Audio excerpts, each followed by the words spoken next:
Police station વિસ્તારમાં ખરજ ગામ પાસે આવેલા ક્રિસ્ટોન એલ્યુમિનિયમ કંપનીના કમ્પાઉન્ડમાંથી બે બોલેરો ગાડીમાં ભરેલ 3740 કિલોગ્રામ શંકાસ્પદ એલ્યુમિનિયમ સેક્શન તથા કેબલ ભંગાર સાથે બે ઇસમોને ભરૂચ ક્રાઇમ બ્રાન્ચની ટીમે ઝડપી પાડ્યા. ભરૂચ જિલ્લાના ઇન્ચાર્જ પોલીસ અધિક્ષક શ્રી અજયકુમાર મીણાનાઓએ ભરૂચ જિલ્લામાં મિલકત સંબંધી ગુનાઓ બનતા અટકાવવા તેમજ શોધી કાઢવા આપેલ સૂચનાના આધારે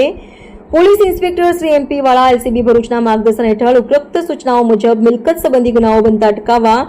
તેમજ શોધી કાઢવા લોકલ ક્રાઇમ બ્રાન્ચની અલગ અલગ ટીમો બનાવી સઘન પ્રયત્નો હાથ ધરવામાં આવેલ. જે દરમિયાન એલસીબી ટીમ ખાનગી વાહનમાં પેટ્રોલિંગમાં હતી ત્યારે મળેલ બાતમીના આધારે ખરચ ગામથી પાંજોલી ગામ તરફ જતા રોડની બાજુમાં આવેલ